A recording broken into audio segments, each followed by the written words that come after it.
ठीक है। Dust of snow का क्या मतलब होता है? डस्ट माने धूल। डस्ट माने क्या होता है? धूल होता है। और डस्ट का मतलब धूल होता है और स्नो माने बर्फ होता है। धूल किसका? बर्फ का धूल, अर्थात बर्फ के कण। किसका हो गया? बर्फ के।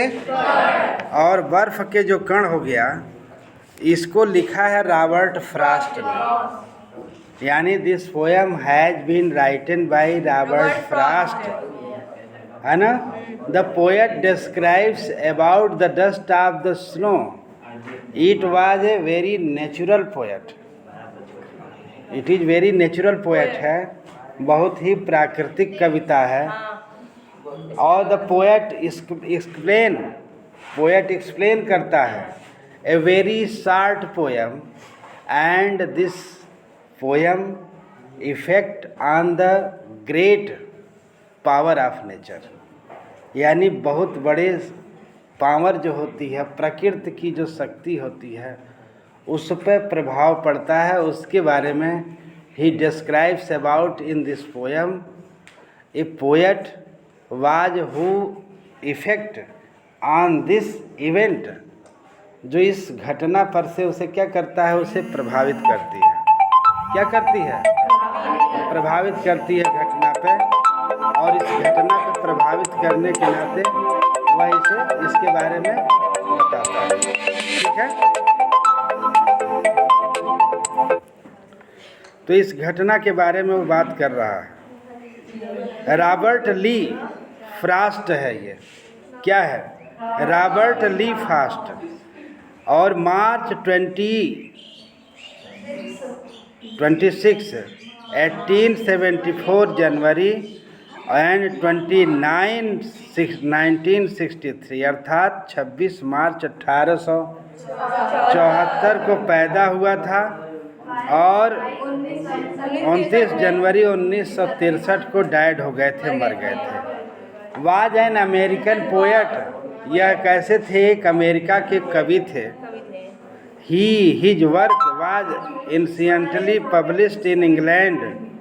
और ये उनका जो काम था प्रकाशित हुआ था इंग्लैंड में। Before it was published in the United states, संयुक्त राज्य अमेरिका से पहले, है ना। नोन फॉर हिज रियलिस्टिक्स डिपिक्शंस, जो उनके कठोरता के बारे में जानकारी आती है। ऑफ रूरल लाइफ, ग्रामीण जीवन के बारे में है। एंड हिज कमांड, उनका नियंत्रण है। ऑफ अमेरिकन कोलिक्विल स्पीच, भाषण पे इनका कमांड है। फ्रास्ट अक्सर करके रोट अबाउट, लिखते हैं, सेटिंग फ्रॉम रूरल लाइफ, है ना। ग्रामीण जीवन के बारे में लिखते हैं। इन न्यू इंग्लैंड, नए इंग्लैंड के बारे में। In the early 20th century, 20वीं शताब्दी में। यूजिंग देम टू एग्जामिन, और उनका क्या करते हैं? परीक्षण करते हैं। कॉम्प्लेक्स माने मिश्रित रूप से। क्या करते हैं? परीक्षण करते हैं। मिश्रित रूप से क्या करते हैं? परीक्षण करते हैं। एंड फिलोसफिकल थीम्स, फिलोसफिकल माने दार्शनिक, थीम्स माने विचारों पर वो उसका निरीक्षण करते हैं। अबाउट पोएम के बारे में क्या है? कविता के बारे में। The poem dust of A snow bye Robert Frost, यानी जो कविता है रॉबर्ट फ्रॉस्ट की, है ना। तुम लोग नहीं है, आप लोग इसे सुनिए। इसको कोई बहुत वो नहीं है, इसे आपको सुनने से मतलब है थोड़ा सा लेसन के बारे में जान जाते हैं आप लोग। Robert Frost is a simple and short poem, यानी डस्ट ऑफ स्नो जो रॉबर्ट फ्रॉस्ट के द्वारा लिखा गया है वो एक साधारण सी और छोटी कविता है, शॉर्ट पोएम है ना। एट फिर भी विथ ए डीपर, लेकिन गहरी है, ये गहराई से बताई गई है। एंड लार्जर मीनिंग, जिसका बहुत बड़ा मतलब है, बहुत बड़ा मतलब है।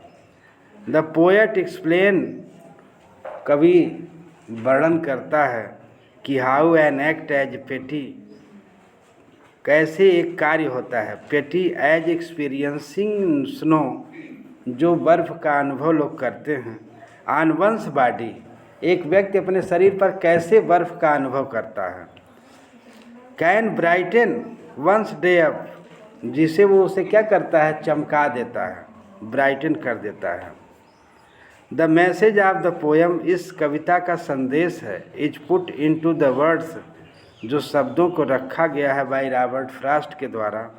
And always always a larger significance, सदैव सदैव एक बहुत ज़्यादा महत्व है। तो ये थोड़ा सा इसके बारे में जानकारी है। और आपका मेन काम जो है, ये कविता है जो 8 लाइन की कविता है, इससे पढ़ने से मतलब है, इसको समझना है। और रॉबर्ट फ्रॉस्ट ने लिखा है, ये याद रखना है, ठीक है। किसको लिखा है?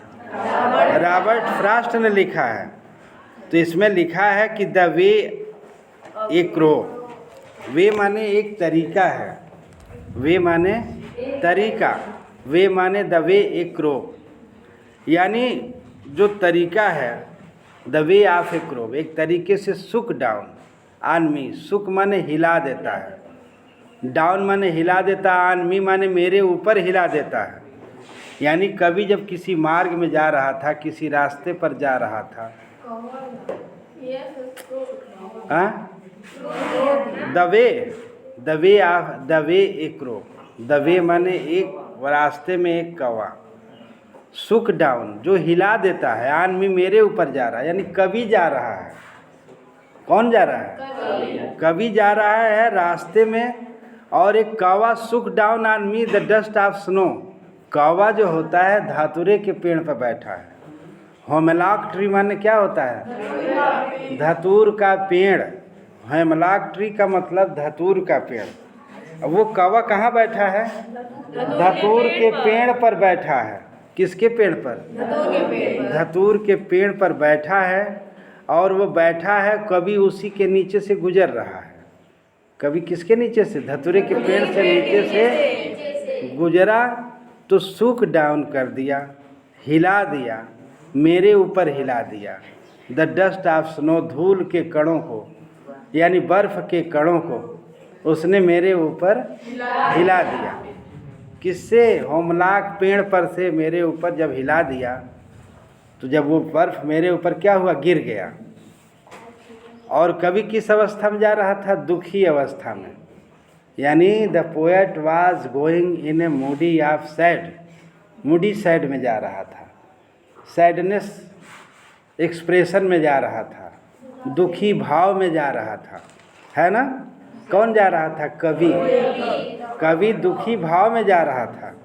Has given my heart A change, और जब वो बर्फ़ गिरी तो मेरे हृदय को परिवर्तित कर दिया।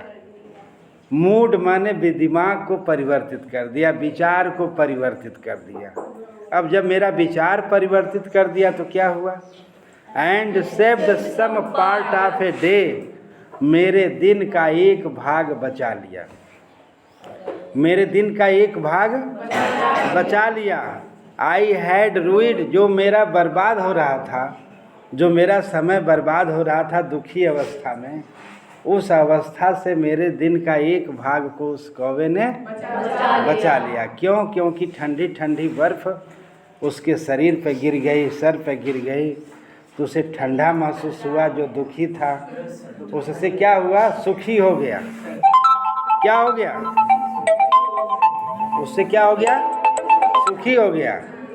यानी कहने का मतलब द वे ए क्रो, जो कौवे का मार्ग था, यानी कौवा यानी कवि जो अपने मार्ग में जा रहा था, और उसी रास्ते में धतूरे का पेड़ था, जिसने बर्फ़ के कणों को उसने क्या कर दिया? मेरे ऊपर गिरा दिया। फ्राम माने से, ए हेमलॉक ट्री माने एक हेमलॉक के पेड़ से, धतूरे के पेड़ से मेरे ऊपर गिरा दिया।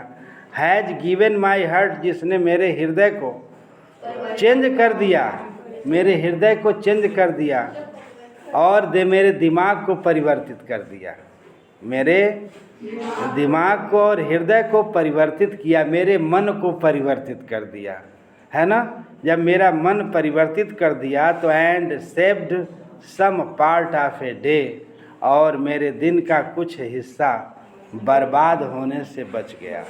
आई हैड रूइंड, जो मेरा बर्बाद हो गया था और हिस्सा, लेकिन एक हिस्से को उसने मेरे क्या कर दिया, बचा दिया, बर्बाद होने से बचा दिया। समझ में कुछ आया? हाँ सर। तो in this poem poet describes about a condition of a poet. In this poem, poet describes about a condition when poet had met a crow on the way. He shook down a hemlock tree. From the tree, the dust of a snow fell on the poet. His mood had changed.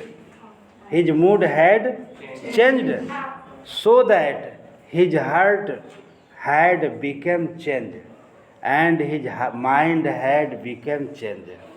So that poet felt that his time of day, one part of time of a day, saved the crow.